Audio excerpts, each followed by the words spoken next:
So what do you think about this Michael Jordan thing? In the upcoming issue of Sports Illustrated, a reporter by the name of Rick Riley says that Jordan and Sir Charles Barkley would come back and play for the Wiz next year for the NBA minimum.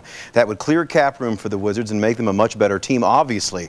But Jordan today denied the rumor, Riley, though, standing by his story. I mean, Jordan and Falk, of course they're going to deny. They're going to deny it because they're still trying to manage a team. And this thing might not come off, and they don't want to look, have egg on their face. So they're going to deny. Yeah, he doesn't either. Rick Pitino spent the day in the Bluegrass State scouting out the University of Louisville's basketball program. Pitino says he feels like the coaching staff and players there are a big family, and he thinks it could be a good program, but he began second-guessing his trip there and almost canceled the trip. I'm so happy I did not make that phone call. It's probably the best phone call I did not make in my life. So I'm very happy that I did not make that call. And I want everybody to love me. Meanwhile, the Outlaws have lost 2 straight, and yet they can get back in the hunt with a win this weekend against Birmingham, and you should bolt to the stadium a little bit early. Channel 3 is going to have that big tailgate thing going on with an appearance by the Outlaw Band, and the first 15,000 fans in the gate going to get a He Hate Me bandana.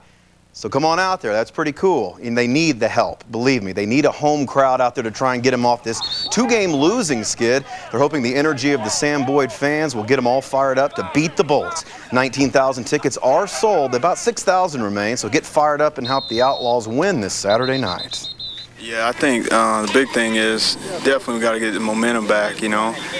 When you're at home and you're on a losing streak, you know, that's when you got to turn it around. You know, you can't afford to drop in at home. I mean, you know, Chicago and Orlando, that just sucked. So hopefully, you know, with our crowd and being back home, and we're going to put it together and, you know, get some W's.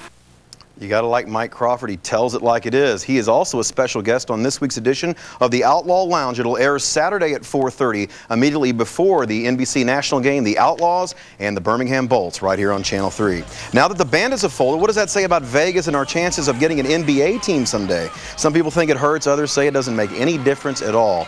Here's the former Bandits owner, Jackie Robinson.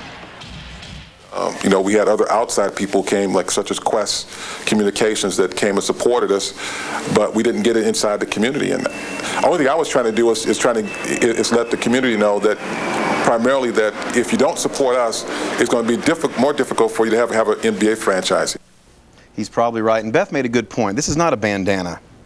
It's a towel. There you go. But whatever. But He hates me. He hates me. Go on out there and fire them up Saturday. They need the help. Looking forward to it. Thank you, Mitch.